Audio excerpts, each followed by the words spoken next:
Que Jesus nos abençoe. Boa noite do James. Boa noite, Jailson. Boa noite, amadas e amados que estão aqui no canal do Canteiro, ou no canal Reencontro com a Vida, nosso querido James. Sejam todas e todos bem-vindos.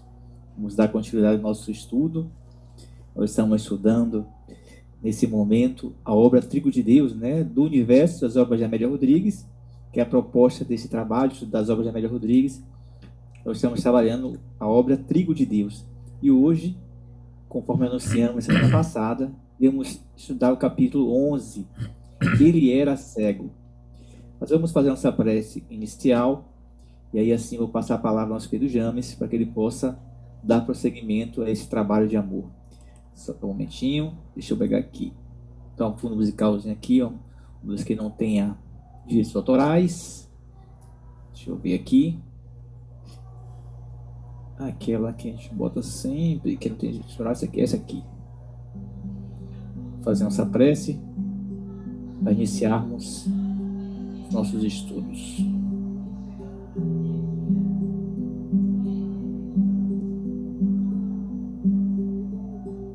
Senhor Jesus, bondoso irmão mais velho, aqui estamos já buscando, Senhor, o concurso da espiritualidade amiga para os nossos estudos.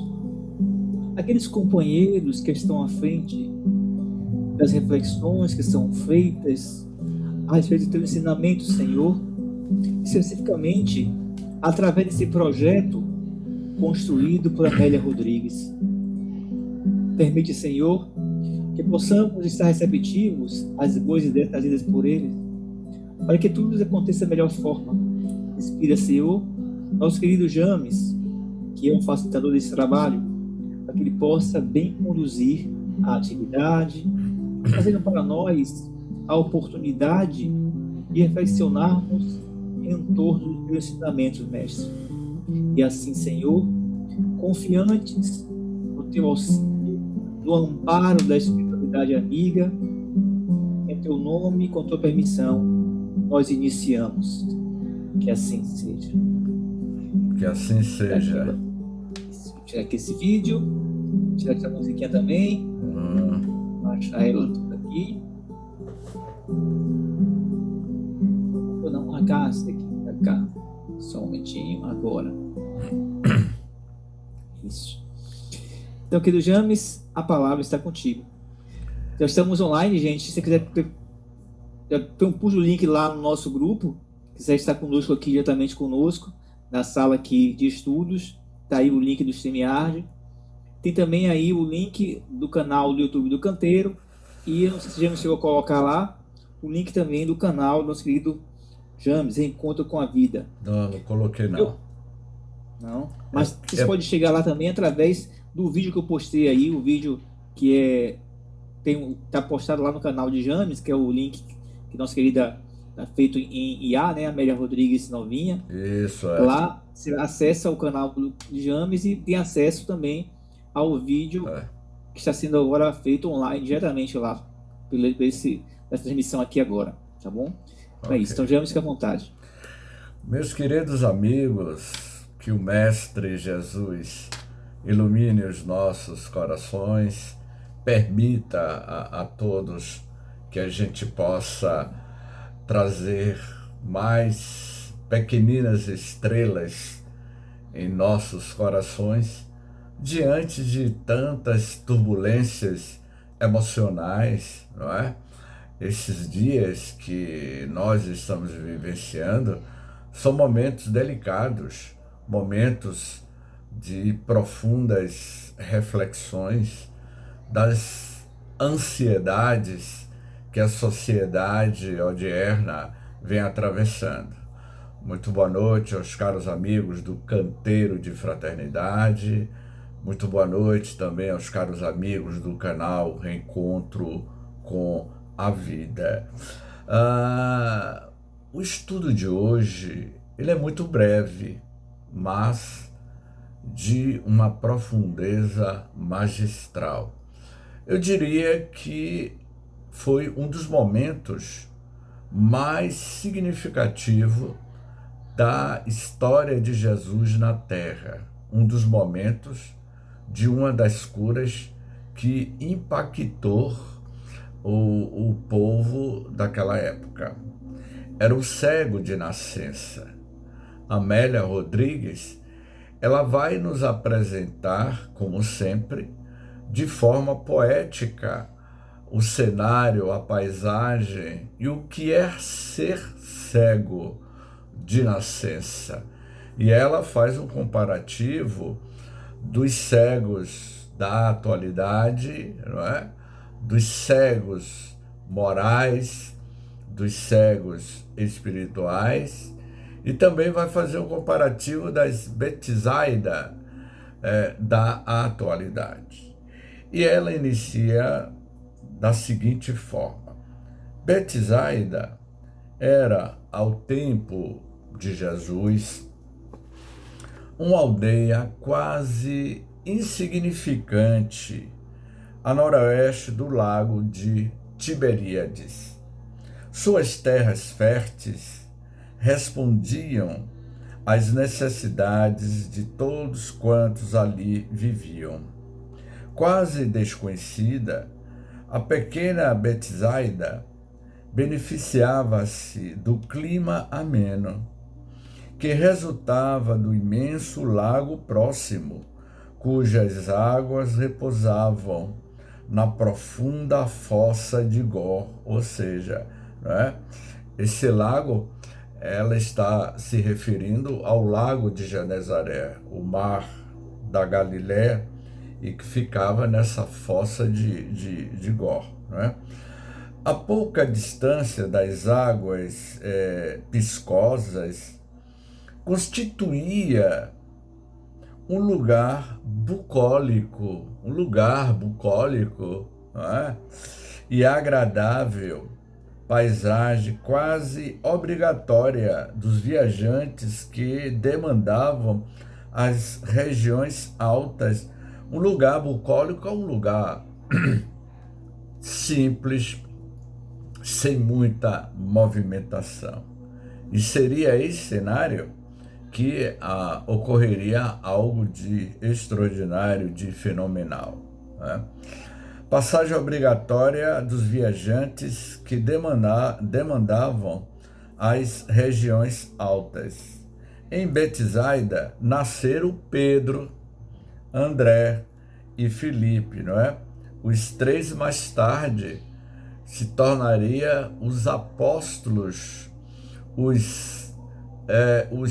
vamos dizer, os divulgadores da mensagem da Boa Nova.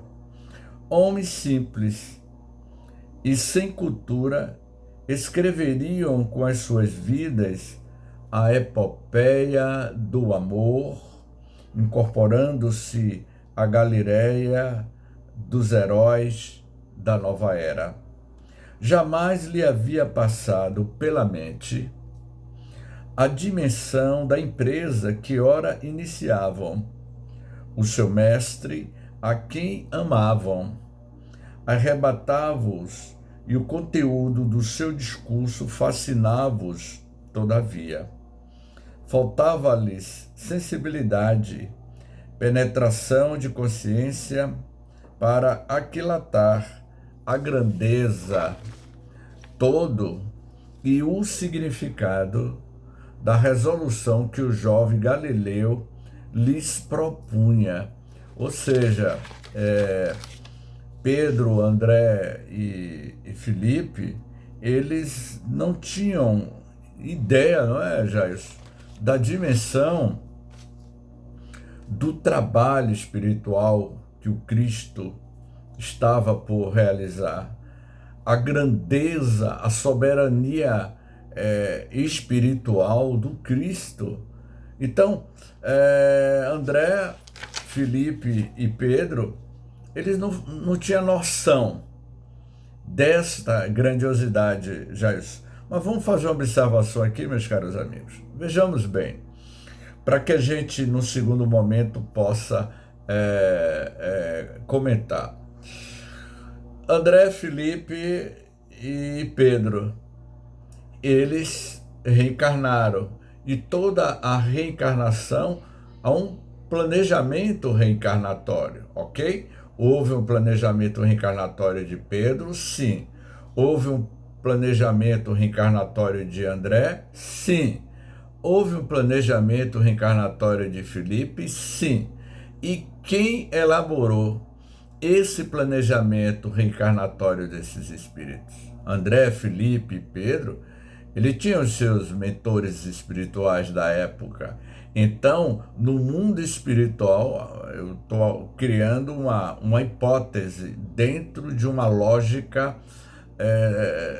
filosófica espírita.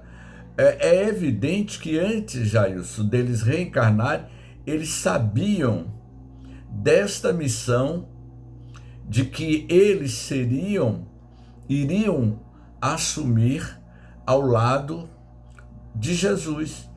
Na minha análise, eu acredito que no mundo espiritual, esses apóstolos, os 12 apóstolos, houve uma reunião no plano espiritual, certamente houve uma assembleia no plano espiritual, nas esferas espirituais, na qual um grupo de espíritos iriam reencarnar para ser aqueles que iriam dar o suporte ao trabalho de Jesus. E o próprio Cristo, se não foi ele que teve essa reunião, essa assembleia nas esferas espirituais antes dele encarnar na Terra, muito provavelmente pode ter sido algum da equipe espiritual do Cristo que estava elaborando a vinda do Cristo na Terra. Então, dentro da minha análise, eu acredito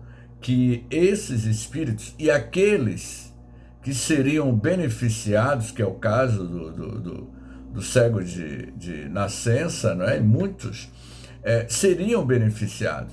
Então, os 12 discípulos e os 500 da Galileia e todos aqueles que estavam totalmente comprometidos com o projeto da implantação da Boa Nova na Terra, eles foram preparados. Nós não somos preparados para a nossa tarefa reencarnatória, Jair? Somos.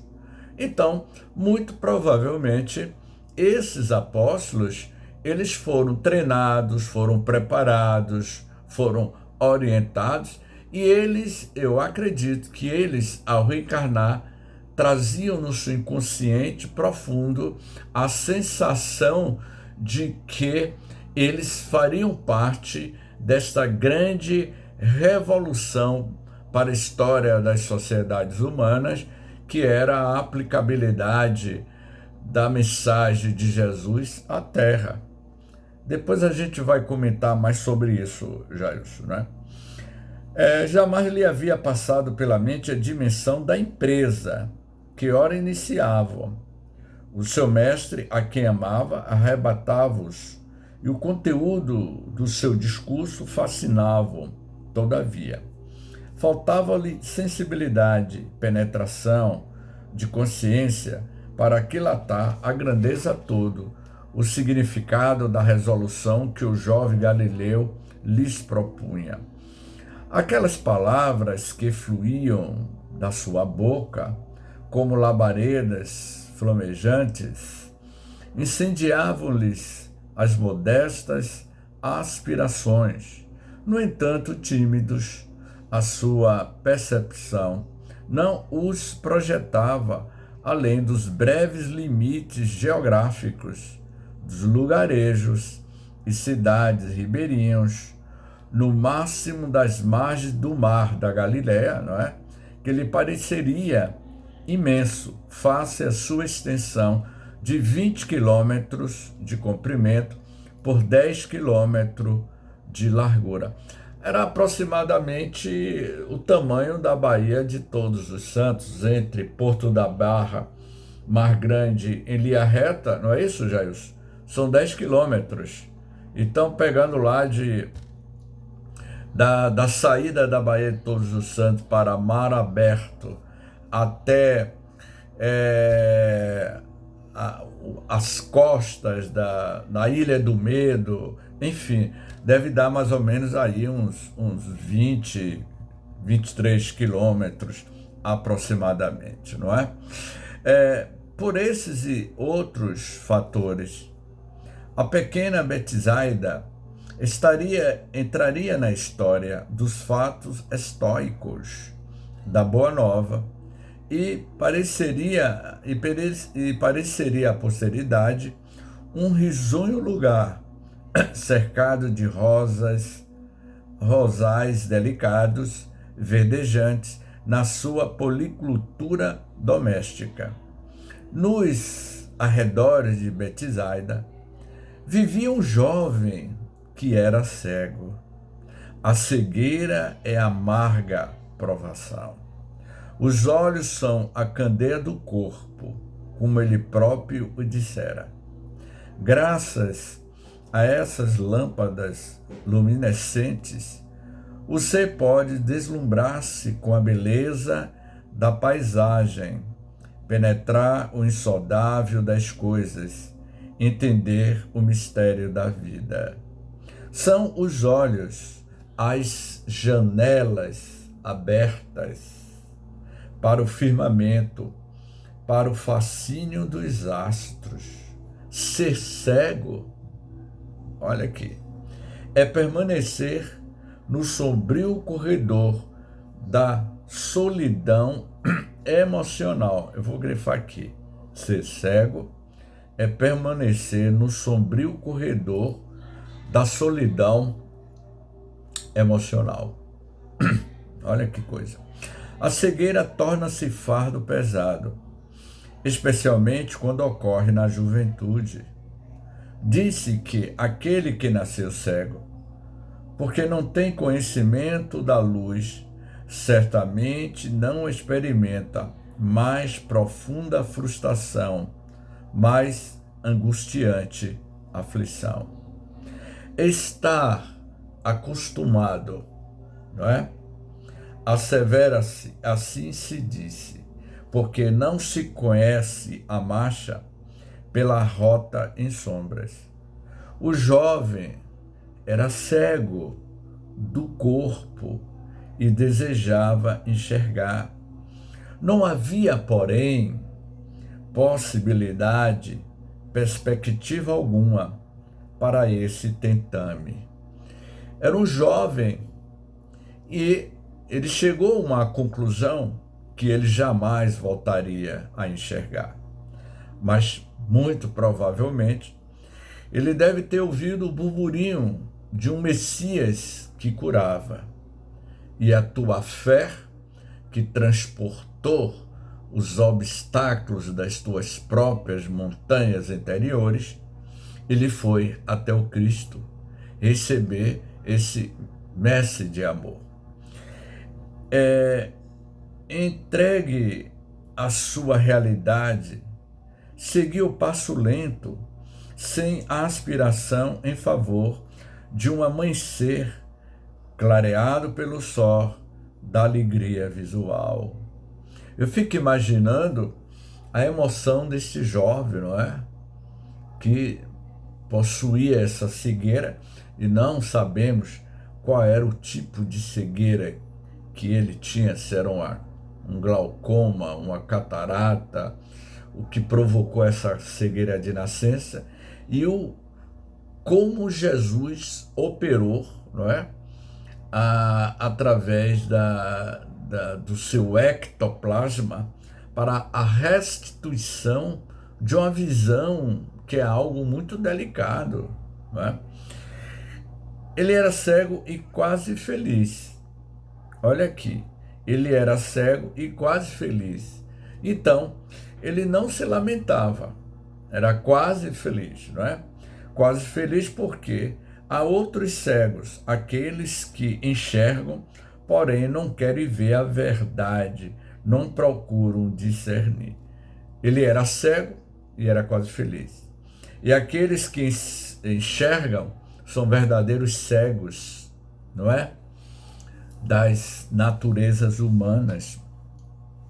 O discernimento é fenômeno da razão e do conhecimento que norteia o destino do homem honrado que lhes entrega antes de agir.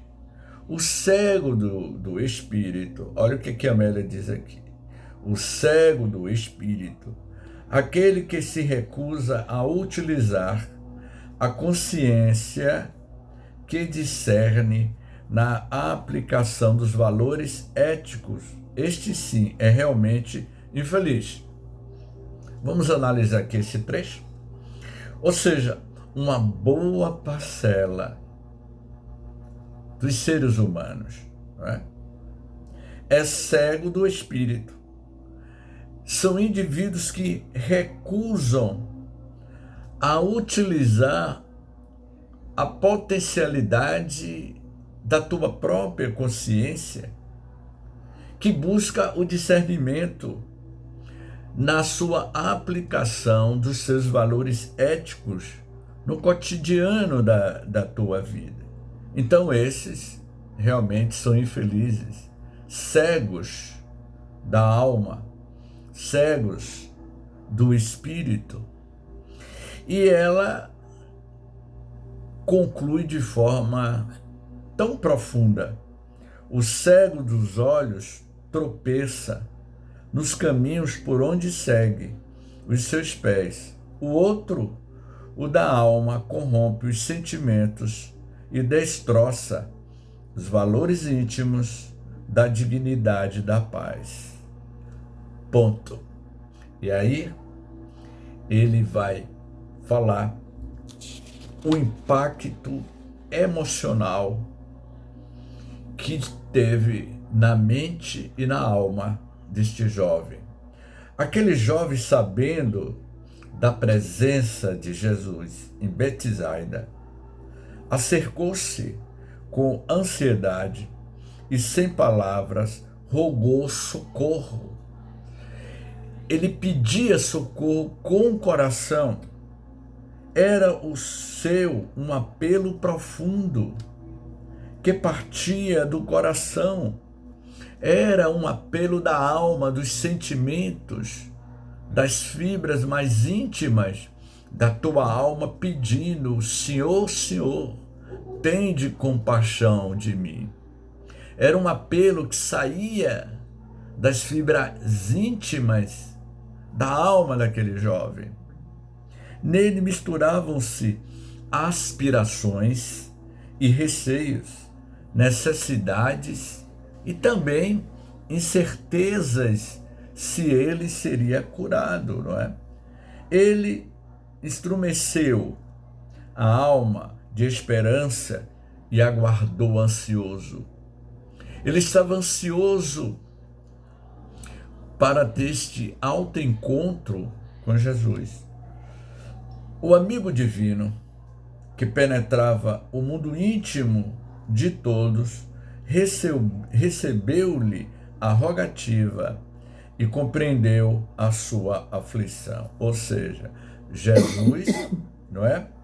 Que penetra o mundo íntimo de cada um de nós, sabe das nossas necessidades.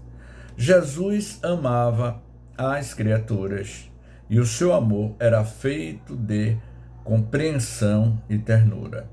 Sabia que elas ainda estagiavam nos patamares inferiores do imediatismo do prazer. E porque as entendia, descia anuindo as suas necessidades, favorecendo os seus desejos, os desejos de quem? De todos nós. Ele desceu da luz e se mergulhou no mundo das sombras, no mundo em litígio, das mazelas humanas, das trincas políticas, dos favoritismos, da podridão moral que ainda paira no comportamento das civilizações humanas. Ele sabia, mas mesmo assim, ele veio pessoalmente à Terra fazer a divisão entre o joio e o trigo, entre a luz e a sombra. Passaram-se mais de 2 milênios e o homem ainda é cego de espírito, cego da alma, diante de tantas catástrofes morais que nos dias atuais estamos presenciando em tempo real, nas mídias, nos meios de comunicação. Uma pessoa está sendo agredida, não é? E alguém está com celular em tempo real filmando. Uma americana, 2 mulheres norte-americanas dentro de um supermercado, brigando, se batendo, e as pessoas, em vez de ajudá-la, estavam filmando. E aqui no Brasil, em qualquer lugar do mundo, as pessoas utilizam este instrumento em vez de ajudar. Olha como nós estamos nos comportando. Não é diferente daqueles galileus ao tempo de Jesus.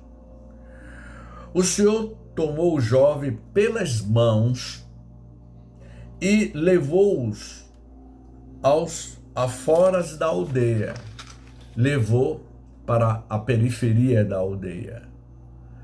Por que Jesus tirou o jovem cego da aldeia e levou-o para a periferia, fora do olhar das pessoas? Não desejava testemunhas para o que iria fazer.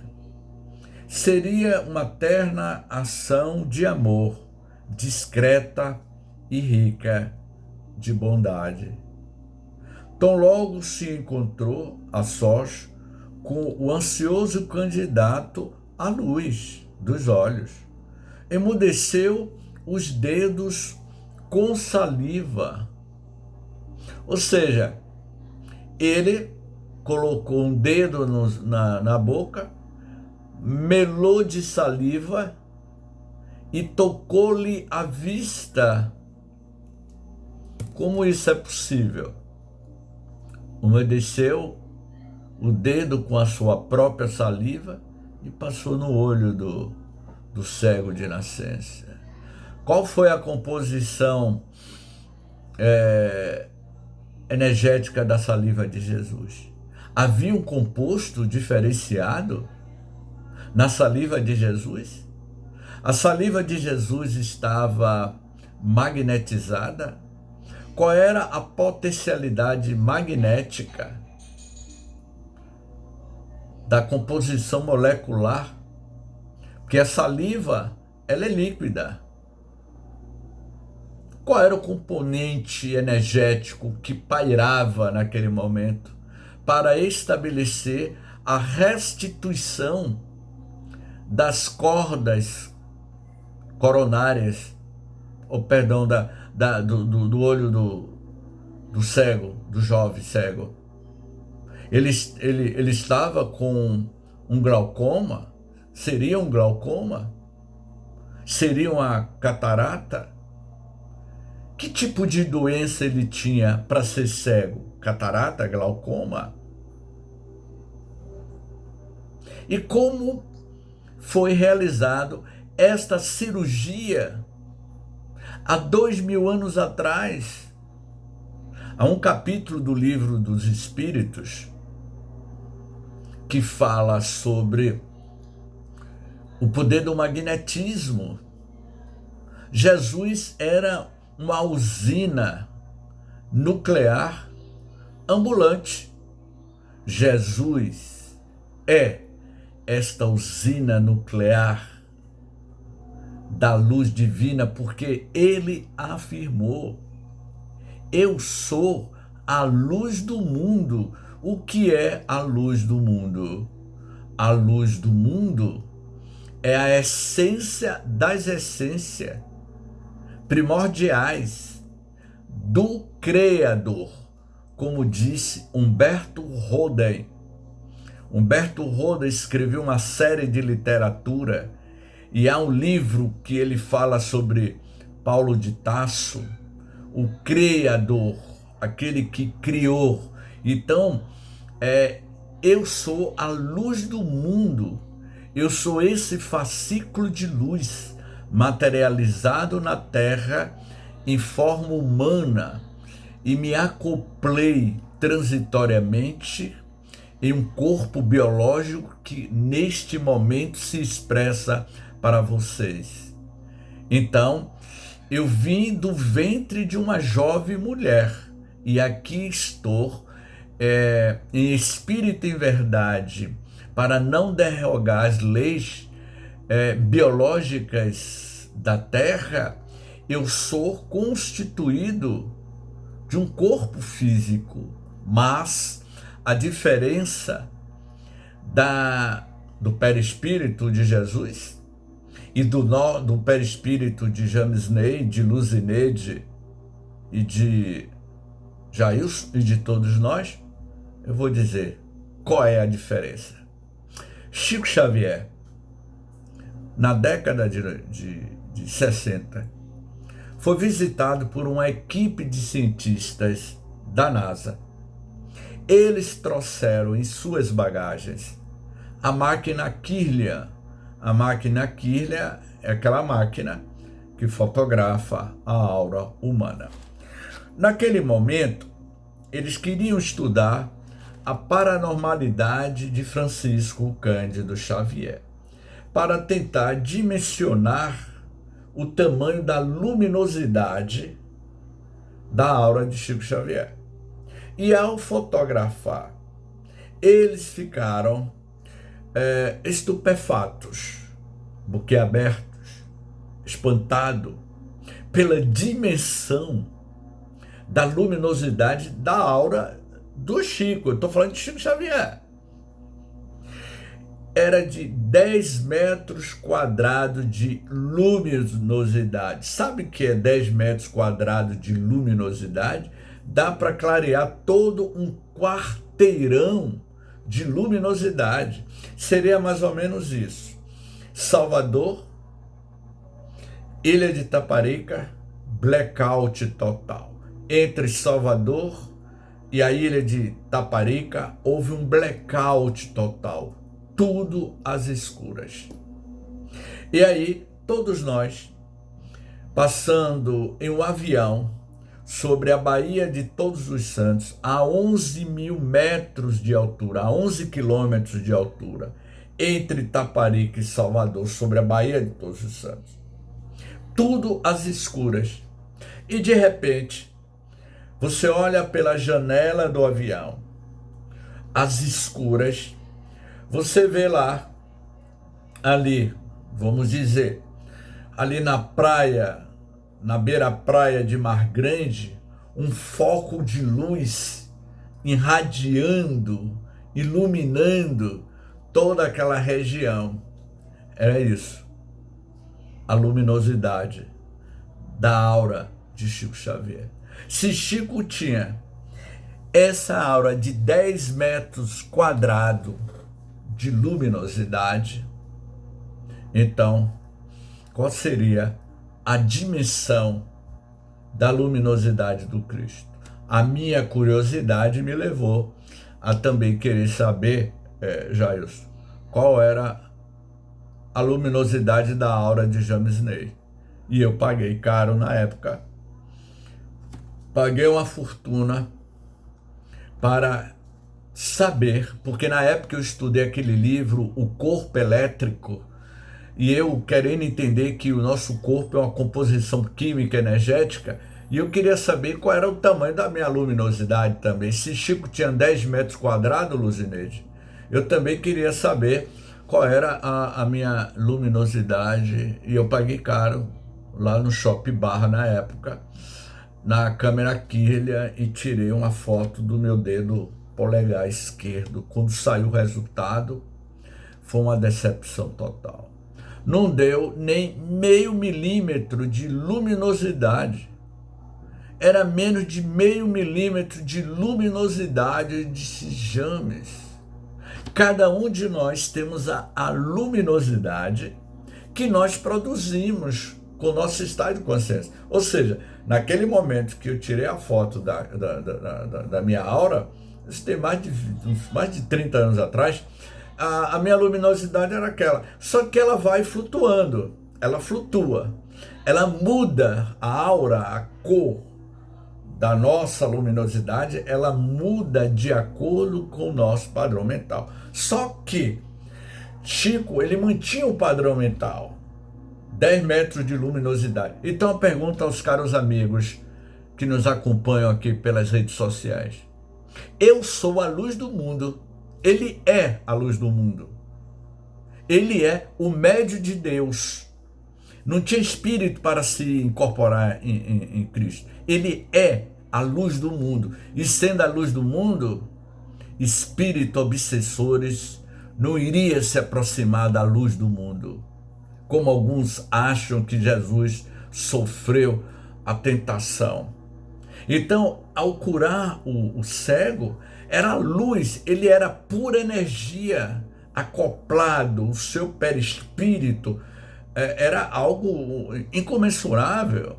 O Dr. Paulo César Fructuoso, ele diz que a potência energética, magnética, o magnetismo, Luzineide, de Jesus, tinha a potência de 200 bombas atômicas. Então, ele curava. Então, como houve essa cura, catarata ou glaucoma, ele atingiu as fibras dos padrões moleculares da doença da cegueira daquele jovem. Logo após, certamente não necessitaria fazer desse modo. A saliva, porém, olha, o que está dizendo aqui é Amélia Rodrigues. Esse é um capítulo, Luzineide, que eu vou fazer uma palestra sobre o cego. E que ela diz assim: certamente não necessitaria fazer desse modo. Ele não precisava fazer desse modo. Ele poderia fazer em posição das mãos. A saliva, porém, simbolizava o hálito da vida. E como ele dizia, a vida transmitia dessa forma a energia vital ao padecente, cuja harmonia de conjunto estava alterada. Ou seja, a energia vital, a reconstituição da visão deste cego. Logo após, perguntou-lhe: vês alguma coisa? Sim, redarguiu o jovem, emocionado.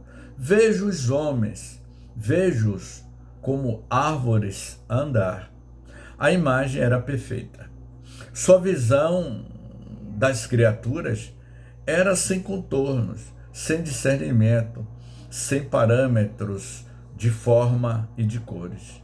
A sua era outra realidade, aberto à recuperação psiquicamente, receptivo e expectante. Percebeu Jesus tocar-lhes os olhos por segunda vez, inquirindo novamente, respondeu: agora vejo. Havia uma inefável alegria bailando na sua face e a fulgurante luz estuante nos olhos abertos para a nova realidade. Vai, disse-lhe o terapeuta, e não digas a ninguém, nem sequer entres na aldeia. Vá, mas não revele a ninguém e nem entre na aldeia. Ponto. Por que Jesus disse ao jovem para que ele não fosse à aldeia? O silêncio naquele momento era necessário, indispensável à fixação da cura. Era necessário a reclusão para que ele fosse curado.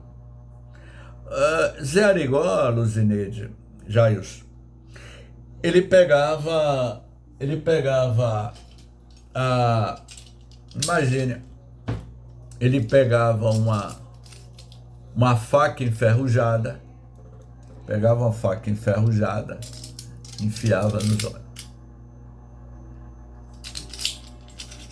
Dr. Fritz explicou a Zé Arigó como ele fazia isso. Ele utilizava ectoplasma do plano espiritual para alterar, ou seja, vou refazer, ele atuava nos órgãos do perispírito, porque o perispírito tem olho, tem intestino grosso, intestino fino, tem coração, tem sistema nervoso. O corpo nosso é uma cópia da extensão do perispírito. O perispírito tem peso, tem densidade, tem cheiro, tem aroma. O cabelo cresce, a barba cresce. Vocês viram o André Luiz? Que quando ele passou um período no umbral, ele sentia sede, sentia fome. A barba cresceu no perispírito. Ou seja, nesses corpos energéticos ainda muito densos. Então, Dr. Fritz explica a Zé Arigó que ele atuava nessas camadas energéticas do perispírito. Então, Jesus, conhecedor dessa medicina milenar espiritual, ele manipulava como ninguém. Então, para a recuperação do jovem, era necessário uma reclusão. Foi isso que ele fez. O silêncio naquele momento era necessário e indispensável à fixação da cura. O tumulto, a pressão psicológica da massa, a suspeita dos frívolos, as tricas sacerdotais e dos principais da aldeia, certamente iria perturbar a recuperação do jovem. Quando a gente passa por uma cirurgia da visão, não precisa ter cuidados, recomendação? Pois é imprescindível que fruísse do benefício, que se adaptasse à situação nova, inusitada. E aí Amélia conclui: o amor de Jesus prossegue ainda hoje, dirigindo especialmente aos cegos espirituais, aos soberbos e despotas, aos vãos e dominadores. Multiplicam-se as betisaidas na atualidade humana e escasseiam filhos como aqueles 3 que alargaram o reino, que não se iniciava e do qual participaram com abnegação e entrega total. Os 3 eram Pedro, Tiago e Filipe, que nasceram em Betisaida. E aí Amélia conclui: eles viam através dos olhos e enxergavam o futuro mediante a percepção transcendente. Eu vou repetir aqui, meus amigos, que essa conclusão, desse último parágrafo, Amélia dá um recado para todos nós. muitos de nós, bilhões de seres humanos, somos cegos, surdos e mudos. Não estamos vendo a realidade aí na nossa frente. Os canais energéticos se abrindo, os nossos portais mentais se abrindo para as esferas superiores, e muitos fecham a porta dessas faixas energéticas, porque a gente transita no mundo de César, na ambição das preocupações mundanas, e o teu chácara fecha, a tua porta fecha, e você não consegue se comunicar com as esferas superiores. Eles viam através dos olhos e enxergavam o futuro mediante a percepção transcendente. Não tinham dimensão do que aconteceria. Entretanto, ofereceram-se ao comando do amor não amado. Era cego e Jesus fê-lo ver por amor. Que mensagem! É para a gente refletir, meus amigos. Agora, vamos deixar aberto aí para que vocês participem, formulem as suas perguntas, tirem as suas dúvidas.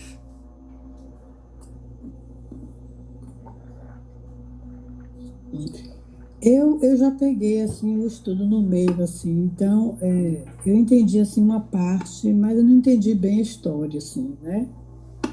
Aí eu queria que você fizesse um resumo aí da história. Você pode fazer aí, Jailson? Ou eu faço? Jesus narra que Pedro, André e Filipe nasceram na cidade de Betsaida, e foi nessa cidade de Betsaida que tinha um jovem. Era uma cidadezinha bucólica, à beira-mar do mar da Galileia, uma cidade que não tinha muita movimentação, tinha uma pequena sinagoga, e lá residia um jovem cego. E quando este jovem tomou conhecimento de que Jesus se faria presente, ele foi até o encontro de Jesus. Amélia, ela traça o perfil bucólico de uma cidadezinha na beira-mar de Genezaré, e que era rota de viajantes que adentravam a outras cidades, tinham que passar por Betsaida, não é? Então, Jesus visita essa cidade, e esse jovem cego, ele vai realmente buscar o auxílio, o socorro espiritual de Jesus. É mais ou menos isso. Entendi. Na verdade, ela faz a narrativa daquele caso, né, do cego que Jesus curou quando ele passou a saliva nos olhos. Exatamente. Certo, entendi. E eu explicava, eu acho que quando você entrou, eu estava explicando a saliva, porém, simbolizava o hálito da vida. E eu estava explicando como isso foi possível, né? Como, por exemplo, hoje, nós três que estamos aqui na sala, utilizamos óculos, né? Se tira aqui o óculos, eu estou vendo tudo turvo, né? Então, a gente sabe que tem pessoas que têm catarata, glaucoma. Como é que ele operou nesse processo? Foi isso que eu estava explicando anteriormente, né? Pelo seu poder magnético. E assim, a Amélia, ela fala da outra cegueira espiritual, né? Aí eu vi você comentando, né, quando ela fez aquela frase da cegueira, assim, da cegueira espiritual, não só da cegueira física nos olhos, mas da cegueira espiritual. E que a gente o tempo todo é cego diante das coisas que acontecem na vida da gente. Tanto é que a gente só consegue perceber e analisar realmente, às vezes, as coisas que acontecem depois que passa. Mas no momento em que a gente está vivendo as coisas, a gente não tem a lucidez, a clareza, né, a visão da atuação, da espiritualidade naquele momento, né? Não temos. Depois que passa é que a gente vai compreender. Sempre é assim, né? Exatamente isso. E é o que ela diz, né? Multiplicam-se as betisaidas na atualidade humana, nos dias atuais, e escasseiam filhos como aqueles três que alargaram o reino. Ou seja, o que ele quis dizer, aqueles três é Filipe, não é? Pedro, Filipe, quem foi mais? Me fugiu o nome agora. E André. Pedro, Filipe e André. Na atualidade faltam verdadeiros apóstolos, porque o que nós estamos vendo aí são as verdadeiras falácias, jogando a mensagem de Jesus, as pérolas do Evangelho de Jesus, aos porcos. É lamentável o que a gente está vendo. James, e também assim, eu vejo assim muita fala. E a gente precisa ver ação mesmo, né? A gente precisa ver atitude, comportamento, né? Eu acho que a gente precisa investir mais exatamente nisso aí, né? Investir na nossa postura mesmo diante de tudo, de todos, em todos os momentos, em todas as circunstâncias. São as nossas atitudes mesmo cristãs, que a gente precisa fazer esse esforço mesmo para exercitar. Mas assim, eu lembrei muito assim de Kardec, né? Porque quando a gente vai estudar a mediunidade, ele fala muito que a gente precisa observar. E talvez eu acho que seja isso, a gente não tem foco nisso e a gente não observa muito assim o que acontece ao nosso redor em todas as circunstâncias. A gente fica com a mente muito, como é que diz, poluída, né? Podemos dizer assim, né? A gente se permite deixar a nossa mente poluída e aí a gente vai perdendo a clareza das coisas que estão acontecendo no dia a dia, ali nos momentos das coisas. Exatamente isso. É interessante, permita-me contribuir também, é interessante quando os ilusionistas, os mágicos, né, são os mágicos, né, a mágica em si está na capacidade que eles têm de fazer com que as pessoas tirem o olhar ou foquem o olhar em outro lugar onde eles podem fazer aqueles artifícios ilusionistas, né? Que fazem uma questão de mágica. Às vezes estamos presos nas ilusões, presos em coisas que realmente não é o que mais interessa para a nossa vida aqui, não é o que mais interessa para a nossa evolução. Presos talvez no ter, na vaidade, no orgulho, ainda muito em nós, pensa qualquer em nós, e não enxergamos o que está ao nosso entorno. Não enxergamos com os olhos da alma, que enxerga talvez a dor do outro, porque estamos preocupados na nossa própria dor, ou nos nossos interesses individualistas. Não enxergamos o outro. Estamos cegos para a realidade das outras pessoas. Estamos focados em nós, ou no nosso interesse pessoal, e esquecemos do outro. O sentimento assim, é cego para os valores espirituais, né? Porque quando a gente foca nos valores espirituais, a gente olha o outro, a gente enxerga o outro. Exato. Já me trouxe aqui também um momento, relatou lá no início, talvez, do nosso estudo, em que uma cena, né, que foi noticiada aí, tal, de que estavam em um país, duas pessoas brigando no supermercado, e aí se entendendo, né, que a partir de fato lutas corporais, e tinha as pessoas filmando, estavam preocupadas em filmar, enxergando talvez o interesse de mostrar, ter like, né, ter visualização e tal, e esqueceu de ver que são seres humanos precisam de socorro ali. Talvez afastaram, haver um momento de separá-las, porque estavam em desentendimento, estavam cegas também com relação ao amor, né? Naquele momento. Estavam lutando, e aquele interessado só em filmar, esqueceu de valores morais, Exatamente. ser sensível com a dor do outro, pensando só nele, vou filmar, vou jogar na internet, vou receber like com isso, quantas visualizações eu terei, talvez, né? Vou mostrar isso, foi eu que filmei. É muito mesquinho, né? Isso aí, né, gente? Pois é. E isso tudo vemos também como a gente, trazendo para a nossa situação de momento, né? A gente não tem como a gente não falar hoje. Eu acho que dificilmente alguém que busca viver o momento, como Kardec dizia, que é ser um homem do seu tempo, se a gente comentar um assunto, esquecer também do que acontece ao nosso entorno nesse momento. Estamos, infelizmente, um registro da cegueira da humanidade, né?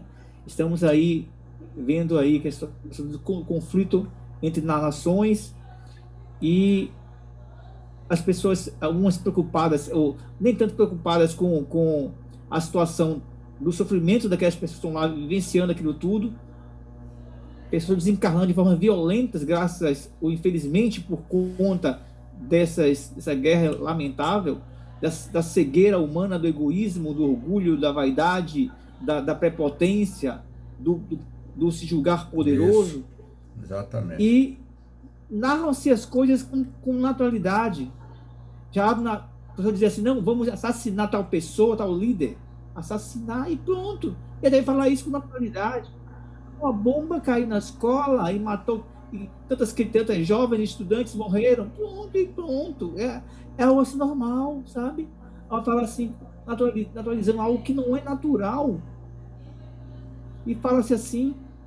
Você imagine, né, Jailson, que esse sentimento deve ser realmente o mesmo sentimento que aquele povo entrava naqueles estádios para ver os leões assassinarem, fazer aqueles espetáculos, né? Exatamente. Então, assim, aí a gente diz assim, meu Deus, parece que é a mesma coisa, o mesmo sentimento.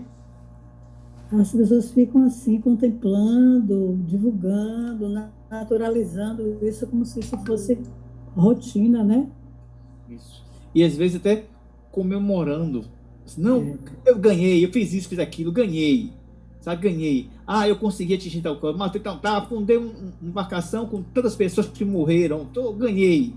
Sabe, algo assim que os seres humanos que estão sendo mortos de ambos os lados por conta de interesses mesquinhos, ou por vaidade, ou para a promoção daqueles do ego, ou uma satisfação pessoal de que eu sou maior, ou eu sou melhor. Algo assim tão pequeno, e a gente esquecemos dessas coisas todas e fala isso com naturalidade, assim, como se fosse algo normal. Se hoje em dia já nos toca quando alguém agride um animal, que é um ser irracional, não conhece mesmo nosso respeito, imagine um ser humano, um espírito está num patamar já de evolução espiritual considerável, né? Considerando a situação de animal para hominal. E estava assim, com normalidade isso. Tá tudo bem, é isso mesmo. Como se fosse algo natural. E as nações inteiras assistindo tudo isso e pronto. Tá tudo bem. Porque existe também um temor, um medo, talvez, né? Mas isso não é normal. E aí, como também é interessante sermos espíritos, saber que as coisas também mudam, né? Isso tudo vai passar. Isso vai passar. Pelo menos a gente tem uma explicação, né, espiritual sobre a lei da destruição, né? Isso. E que é a evolução, né? Aí, fazendo a analogia com uma associação com nossos estudos, Jesus interferiu 2 vezes para que o jovem pudesse enxergar. Não é? 2 ações. Inicialmente, o jovem viu árvores, pessoas viram árvores, depois que viu forma de homens mesmo. Não enxergou direito no início. Depois passou a enxergar. Talvez ainda estamos enxergando só árvores. É isso Ainda não mesmo. estamos enxergando o ser humano que ele está. Com Muito certeza. bom. Muito bom essa análise. É isso mesmo, Joyce. Eu vejo que muitos de nós ainda não. A realidade está aí, nós não estamos conseguindo enxergá-las. A conexão com o divino está aí, nós não conseguimos nos conectarmos porque há uma cegueira mental. Essa cegueira mental faz com que a gente não enxergue a realidade. E aí as mazelas humanas, as trincas, como ele fala aqui, né, fortalece camadas de escuridão. E você não enxerga. Essa escuridão é produzida ou produzido por você. Havia um homem que vivia dentro de uma caverna fétida e imunda. E ele só vivia se lamentando. Há muito tempo ele vivia nessa caverna e pedia a Deus que intercedesse. Deus, interceda pelo meu sofrimento, Deus. E Deus disse, eu vou mandar o anjo da caridade. E mandou o anjo da caridade e ele penetrou aquela caverna fétida, imunda e escura.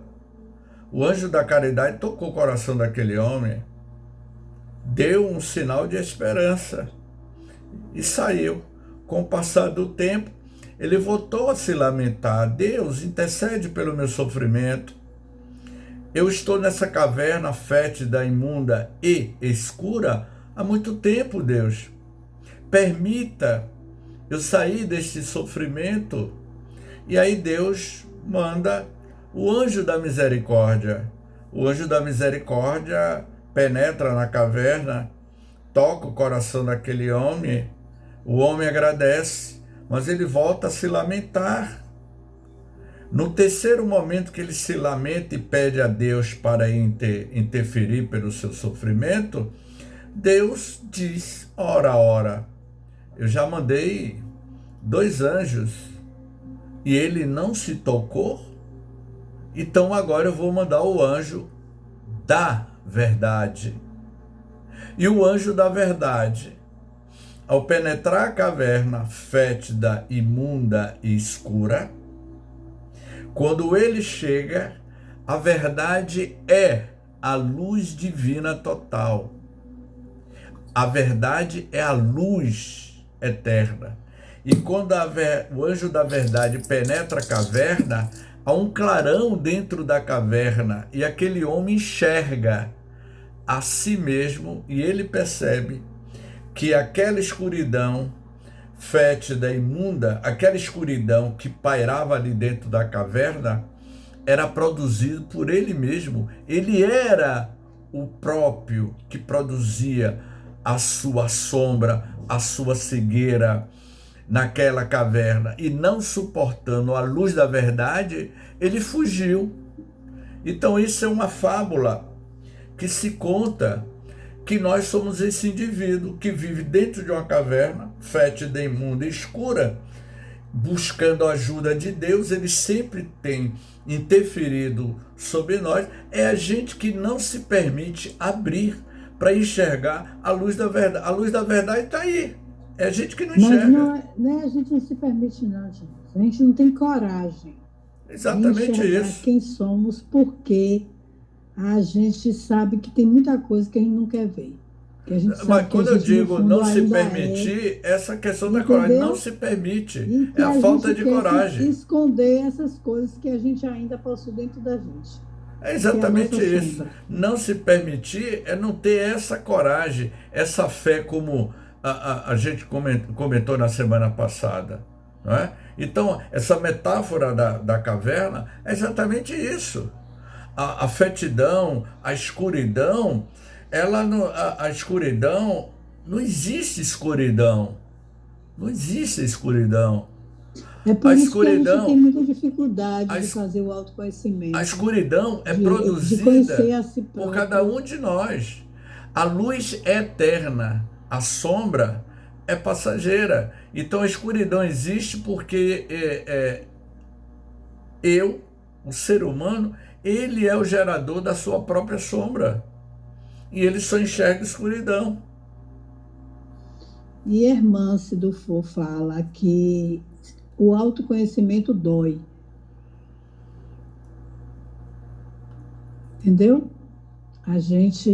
Por isso que a gente não tem coragem.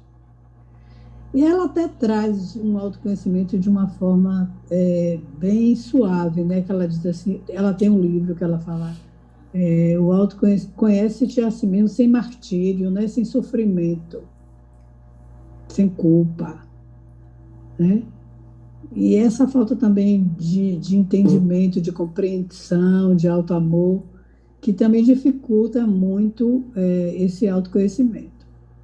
Exatamente. Porque a gente precisa ter esse auto-amor por nós, essa autocompreensão, esse auto-perdão, para poder a gente conviver mesmo com as nossas imperfeições e ir se modificando aos poucos, porque a gente sabe que a gente não vai se transformar assim de um dia para a noite, né? Okay. As experiências vão chegar mesmo para fazer com que a gente tenha outras posturas, tenha outras reações, tenha outros comportamentos que a gente sempre está acostumado a ter, que a gente já traz de outras vidas, né?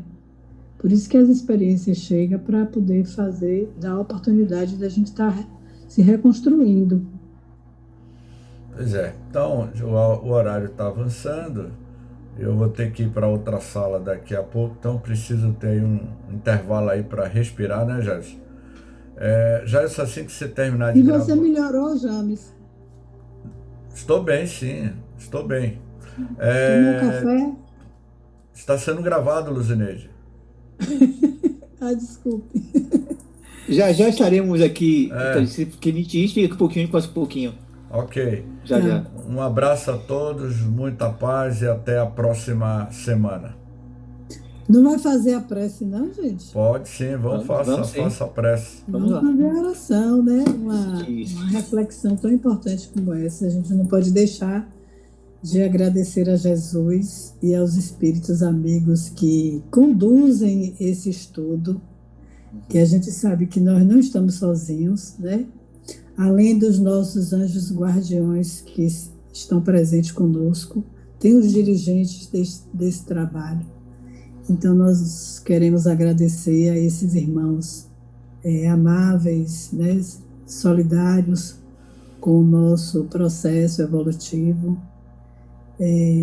pela sua dedicação, pela sua presença, pela sua energia, pelas inspirações, e rogar a Jesus que nos sustente, nos conduza e que nos fortaleça mesmo no nosso propósito de sermos melhores, de sermos cristãos.